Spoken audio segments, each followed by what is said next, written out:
धन्यवाद। मैं बुलाने जा रही हूँ डॉक्टर अरमान आनंद।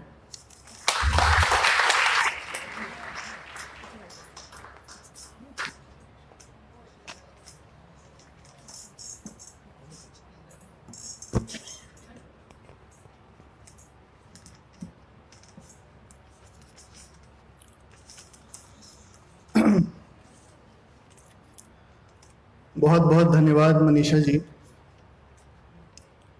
और पूरे विभाग को मैं धन्यवाद करता हूं कि उन्होंने मुझे इस काबिल समझा इस मंच के लिए। इच्छा तो बहुत थी, नीचे से कई बार कविवर गुरुवर सत्यनारायण जी को सुना था।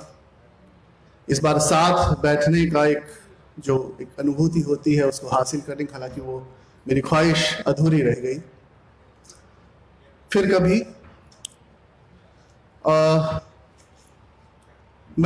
मेरी दीक्षा जिस संस्थान में हुई है BHU,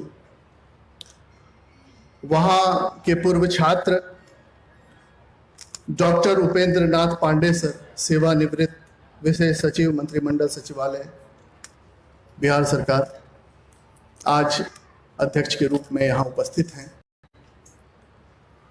मैं उनको प्रणाम करता हूं। श्री सुमन कुमार, निदेशक मंत्रिमंडल सचिवालय राजभाषा विभाग, ब्रजेश पांडे सर, सिद्धार्थ सर अभी गए BHU से, उनका भी एक रिश्ता बना है नया नया, और विज्ञान के छात्र रहे, जैसा कि अज्ञे विज्ञान के छात्र रहे और साइंटिस्ट के नाम से मशहूर रहे। हमारे रेणु जी, उनकी उच्च शिक्षा काशी हिंदू विश्वविद्यालय से हुई थी। एक परिवार बनता है और उसको याद करते हुए अक्सर मैं भावुक हो जाता हूँ। उसकी अपनी वजहें हैं। प्रोफेसर ब्रजेश पांडे सर, जिनको सुनना काफ़ी सुखद रहा और काफ़ी उत्साहपूर्ण व्याख्यान और बेहद ज्ञानवर्धक व्याख्यान उनका था। सविता सिंह नेपाली मैडम नहीं आई, उनको भी सुनने की इच्छा थी। श्री अनिल कुमार लाल सर, प्रमोद कुंवर सर, आप सभी को नमस्कार। मीडिया बंधु जो आए हैं उनको नमस्कार। श्यामानंद चौधरी जी और विजय सांडिल सर, आपको नमस्कार। आज हम दो महान विभूतियों के जन्मोत्सव पर यहाँ उपस्थित हुए हैं, और जो मेरा विषय है सच्चिदानंद हीरानंद वात्स्यायन अज्ञे का कृतित्व एवं व्यक्तित्व। मनीषा जी ने बिल्कुल सही कहा, जितना बड़ा नाम है उससे भी ज्यादा कहीं विराट उनकी हस्ती है, उनका लेखन है। 20 मिनट का समय मुझे मिला है, इतने समय में तो उनकी किताबों के नाम भी नहीं दिए जा सकते। एक सुविधा यहाँ पर मिली है कि इसमें सारे नाम हैं, तो मैं इनको इस बात को आगे करके अपनी बात शुरू करता हूँ। अज्ञे जी के नाम के पीछे कई सारे नाम रहे। कशिया कुशीनगर में उनका जन्म हुआ, जन्म का नाम था सच्चा, सच्चिदानंद हीरानंद वात्स्यायन अज्ञे। बोलते कम थे, इसमें लिखा हुआ है, तो स्वभाव से उनका नाम बड़ा चुप्पा। और जब जैनेन्द्र उनकी पहली रचना को लेकर के गए थे प्रेमचंद के पास, तो वहां नाम रखा गया अज्ञे, जो नाम उन्हें पसंद नहीं था। यह दिलचस्प बात। और बाद में यह नाम उस पूरे नाम के साथ ऐसा चिपका। और इसमें एक और दिलचस्प बात है कि एक दर्शन में एक अज्ञेयवाद आता है, उसकी विशेषता भी अज्ञेय की समस्त लेखनी और रचना संसार को आप देखें। अज्ञेयवाद कहता है ईश्वर है कि नहीं है मैं नहीं जानता।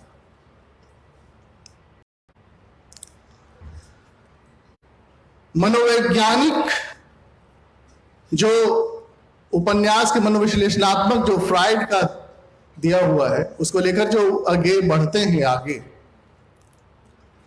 प्रेमचंद पूर्व का जो उपन्यास है जिसमें कि कथानक महत्वपूर्ण होता था और प्रेमचंद तक आते आते चरित्र महत्वपूर्ण होने लगे और अज्ञेय तक आते आते चरित्रों के विचार महत्वपूर्ण होने लगे। इसमें अज्ञेयवाद आपको खूब मिलेगा। अज्ञेय विवादास्पद हैं, बिल्कुल विवादास्पद है। मैं तो उन्हें हिंदी साहित्य का एंटी हीरो मानता हूं। मेरे ख्याल से अमिताभ बच्चन के समय में यह अवधारणा एंटी हीरो की आई थी, जब ग्रे शेड का हीरो हमें पसंद आता था। पांडे सर ने कहा कि ये जो रेणु और अज्ञेय के बीच की दूरी है, कि एक जमीन की बात लिख रहे हैं तो एक आसमान की बात लिख रहे हैं। मुझे लगता है कि यह मांग ही बेमानी है।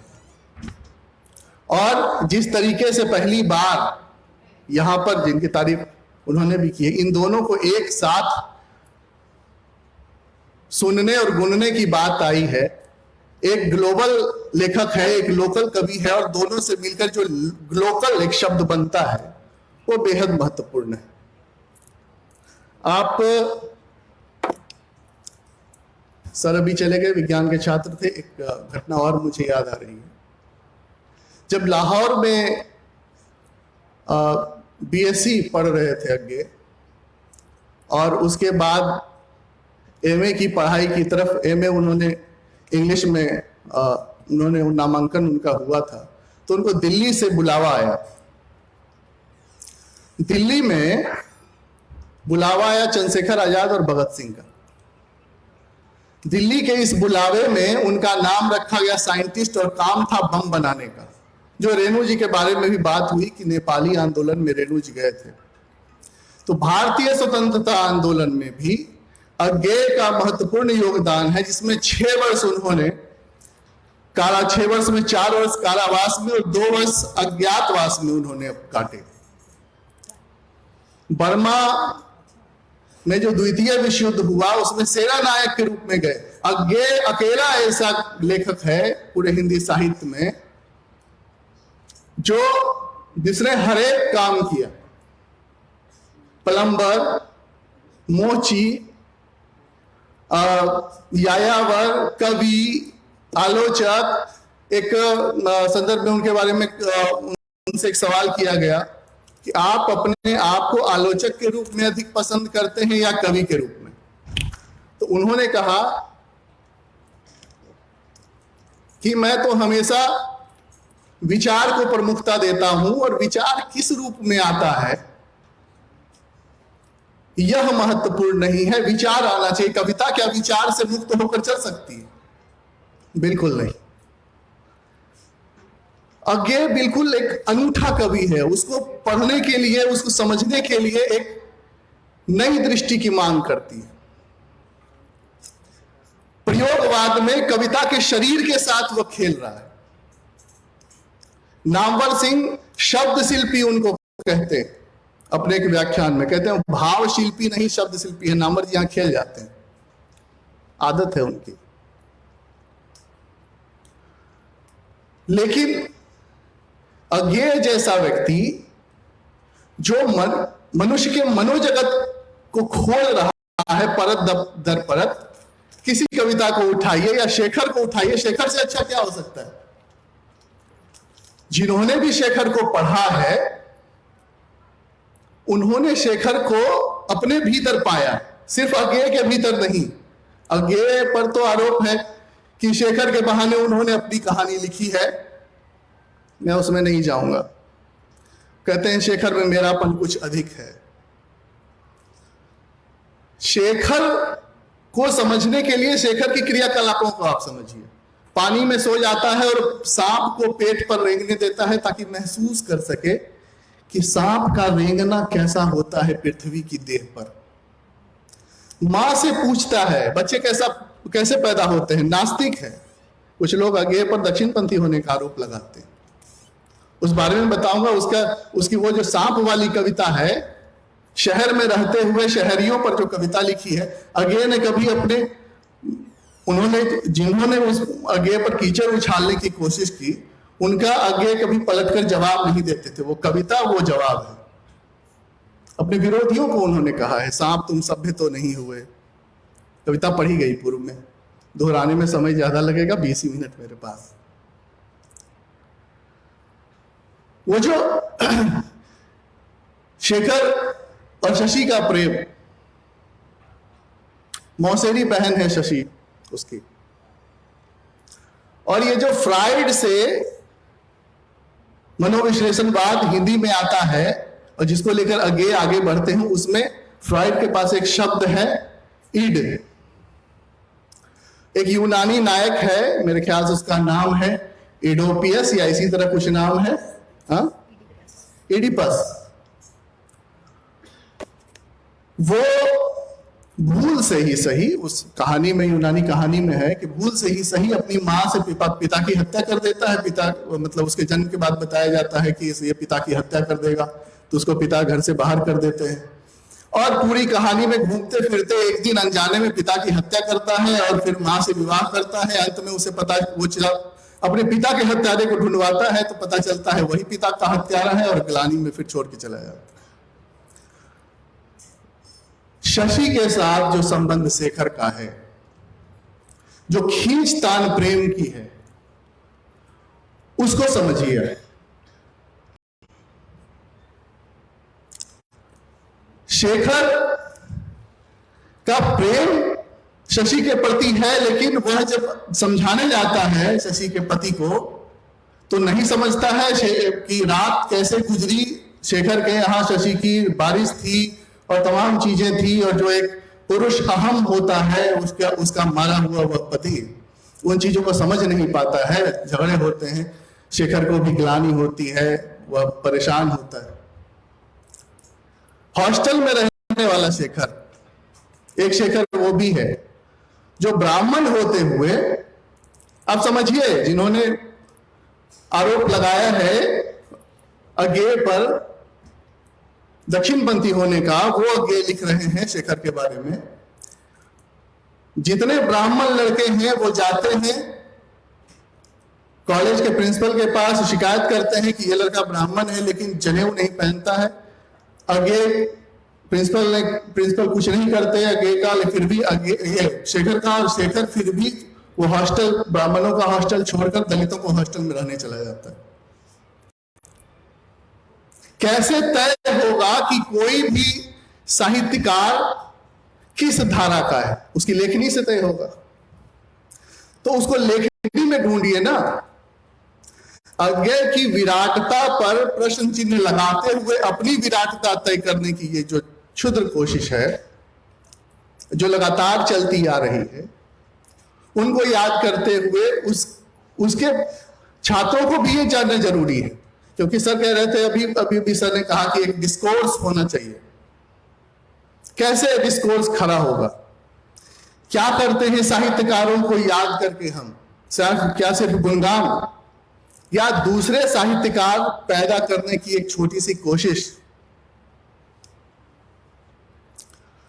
हम इन कार्यक्रमों के बहाने बिहार से एक दूसरा साहित्यकार निकालने की कोशिश करते हैं, और उसके भीतर आग जलाने के लिए इन तमाम संदर्भों को छोड़ना नहीं है। इन तमाम संदर्भों को उठाना है जहां विवाद है, लेकिन उसके बीच से एक संवाद को निकालने की कोशिश करनी चाहिए। कहां मिलते हैं? नायक वही होगा जिसमें समन्वय की विराट चेष्टा हो।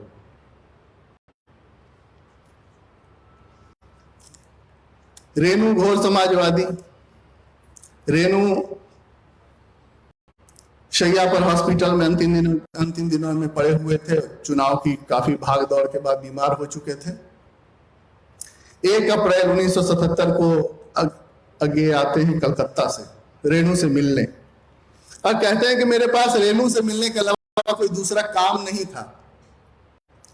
और खुद को कहते हैं कि ऐसी बेचैनी, मेरे जैसे वृक्ष व्यक्तित्व वाले व्यक्ति के लिए एक अजीब सी बेचैनी मेरे भीतर थी रेणु से मिलने की।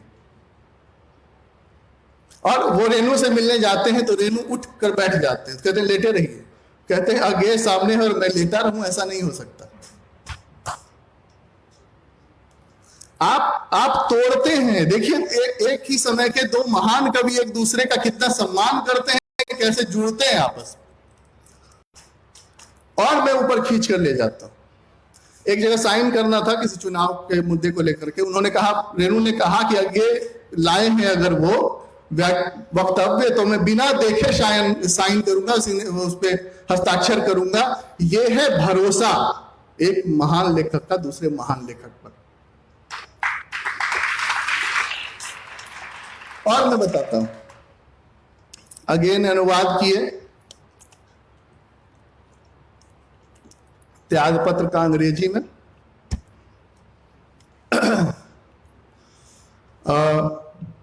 गोरा का हिंदी में। त्यागपत्र की जो नायिका है सुनीता, गोरा का नायक है गोरा, और शेखर,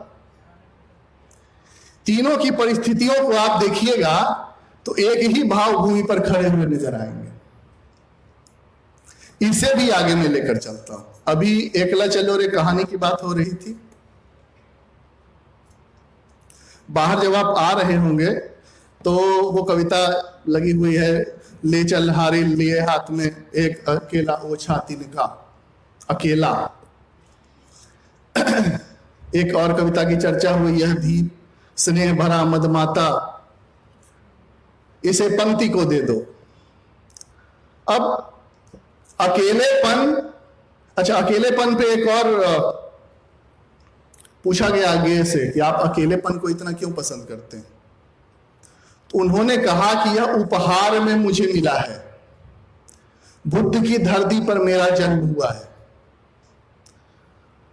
कुशीनगर में कुछ लोग टेंट मानते हैं, लेकिन बुद्ध ने कहा है कि मेरा जन्म टेंट में नहीं हुआ, क्योंकि टेंट में वो उनके पिता पुरातत्ववेत्ता थे और इधर उधर उस संबंध में जाते रहते थे।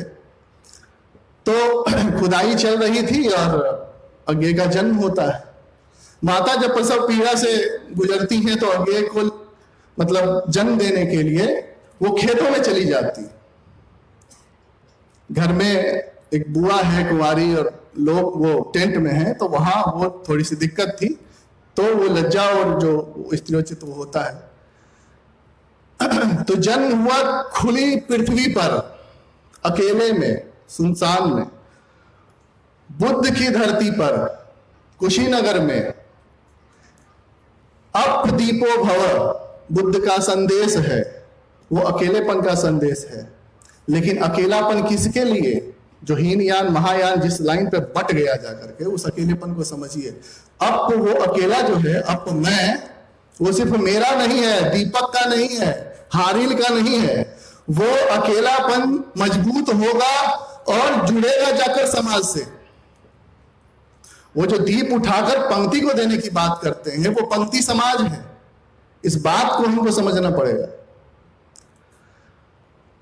बुद्धिज्म जो हीनयान और महायान में बटा, इसी बात को लेकर के बटा था ना, कि उसका एक ने कहा कि वो अप है कि स्वयं की मुक्ति की बात, हीनयान, और सबकी मुक्ति की बात।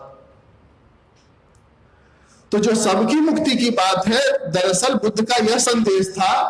और बुद्ध का जो सच्चिद आनंद है, जो सच्चिदानंद हीरानंद वात्स्यायन अज्ञे में आपको मिलता है, वही अकेलापन उनकी कविताओं में भी, उनकी लेखनी में भी, उनके जीवन में भी बार बार आता है।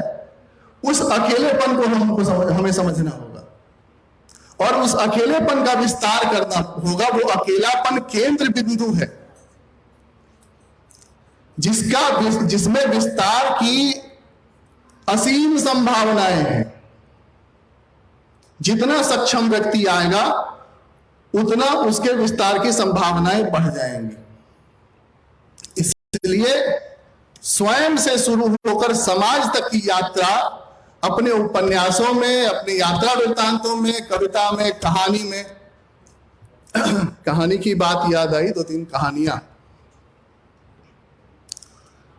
एक कहानी है उनकी,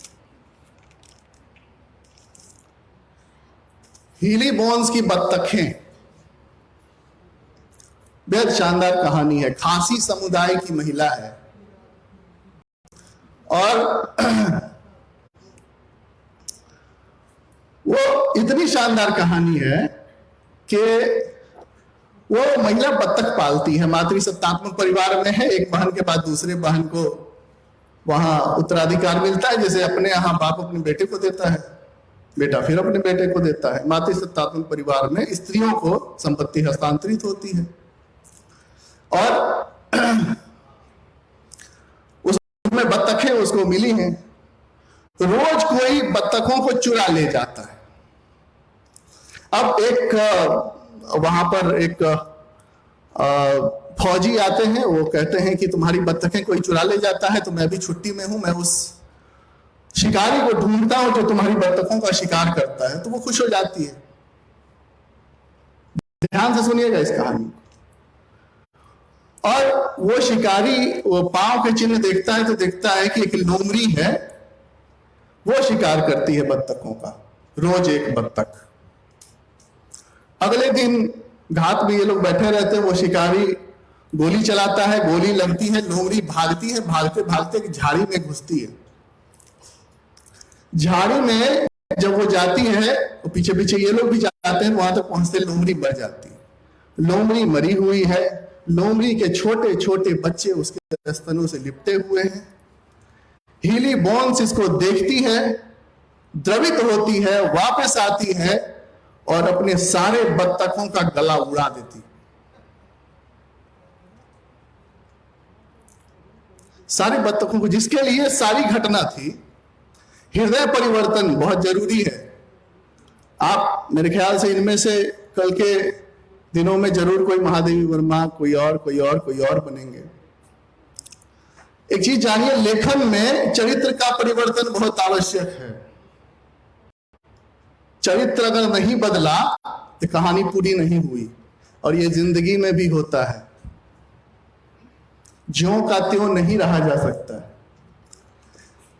चरित्र का सर्वाधिक बदलाव पूरे हिंदी साहित्य में अगर किसी लेखक में हुआ है तो सच्चिदानंद हीरानंद वात्स्यायन अज्ञे हैं।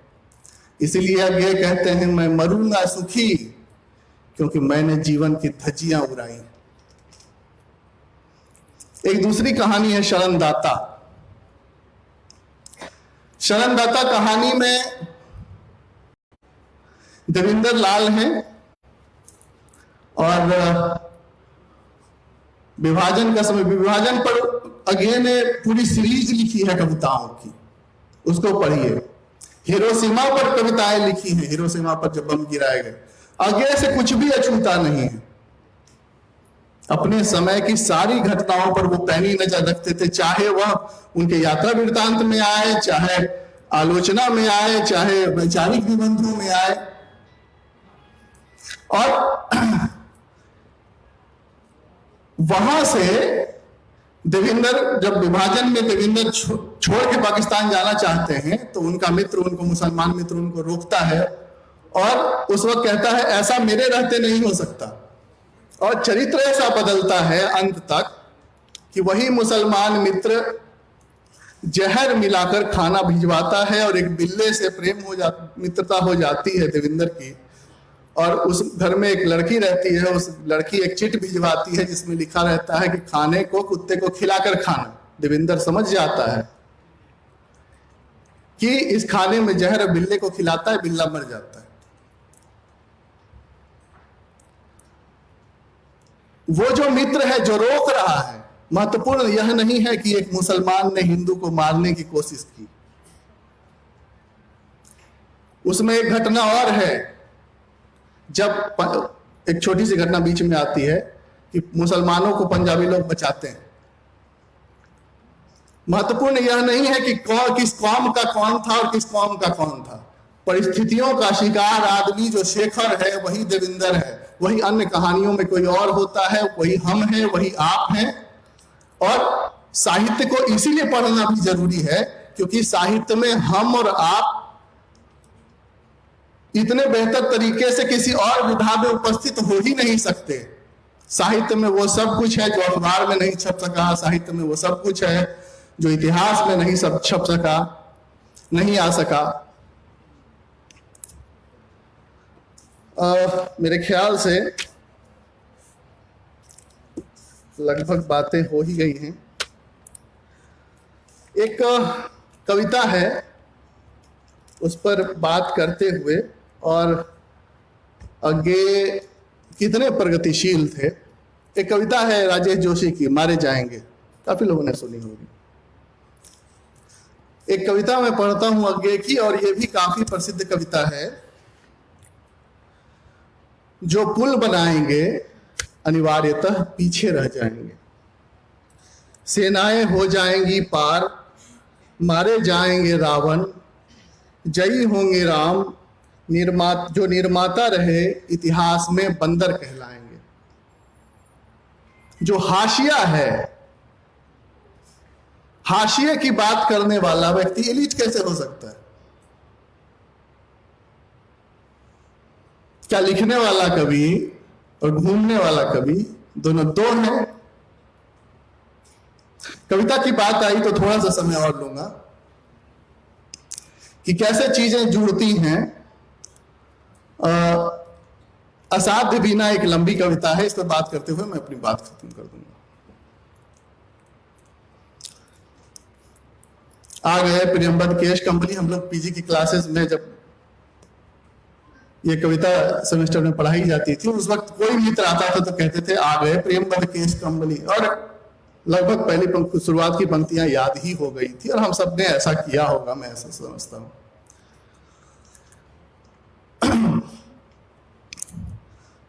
पहले इसमें एक तो इसके पीछे की कहानी है कि जापानी कथा से आई है। राजकुमार पीवो है, उस जापानी कथा में जो बुनकरों का, बीनकारों का वो राजकुमार है, और वहां पर एक पुराना वृक्ष है। उस पुराने वृक्ष से एक कोई म्यूजिक इंस्ट्रूमेंट बनाया जाता है, और फिर उसको जाकर राजकुमार पीवो बजाता है। उसी का रूपांतरण हिंदी में हुआ है किरीट वृक्ष। बहुत बड़ा एक वृक्ष है किरीट, जिसकी खोह में मुनि रहते हैं, शेर रहते हैं, भालू रहते हैं, ये रहते हैं। ठीक है, गुणगान है। इसमें मैं इस कविता में साधने की कला है, कैसे साधा जाए वो मैं बताता हूं, और ये बेहद जरूरी है आज के समय में यह जानना। और ये पहली बार अज्ञे ने किया ऐसा नहीं है, इससे पहले भी चीजें हुई। अज्ञे ये वो केश कंबली आते हैं, और पहले उस वीणा और उसके वृक्ष की चर्चा होती है, उस वीणा की प्रशंसा होती है, एक तरह से शब्दों द्वारा उसकी आराधना होती है, और उसके बाद वो गोद में उठाते हैं, उसे रखते हैं गोद में और बजा देते हैं, और वीणा बज जाती है। ऐसी वीणा जो आज तक बजी ही नहीं किसी से। जैसे दशरथ के यहां रखा हुआ धनुष किसी से उठा नहीं, जिससे उठा वो राम थे, और उनसे इसलिए उठा कि पहले धनुष को प्रणाम किया, बाकी सब अपने दंभ को लेकर के जाते थे, इसलिए न धनुष उठा न वीणा बज रही थी। किसी महत्वपूर्ण और महान चीज को साधने के लिए, चाहे वो व्यक्ति हो या कुछ और, या ज्ञान, पहले उसके भीतर उतरना पड़ता है, उसे साधना पड़ता है, उस साधना में उतरना पड़ता है। और जब उससे आप बाहर निकलते हैं तो वह व्यक्ति आपकी गोद में, वह ज्ञान आपकी गोद में होता है, और फिर जब आप उसको समझने की कोशिश करते हैं तो पूरी की पूरी चीजें वीणा की तरह आसानी से बच जाती हैं, और लोग अपने अपने तरीके से उसको लेते हैं। आगे हमेशा संस्कृति की बात करते थे।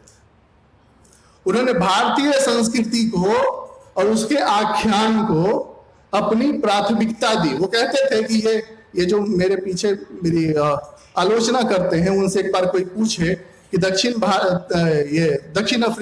अफ्रीकी देशों में जब जनजातियां अपनी जनजातियों की बात करते हैं, अपनी भाषा, अपनी स्थिति परिस्थिति की बात करते हैं, तब आप लालोट होते हैं, और जब मैं भारतीयता की बात करता हूं तो आपको इतनी मिर्ची क्यों लगती है?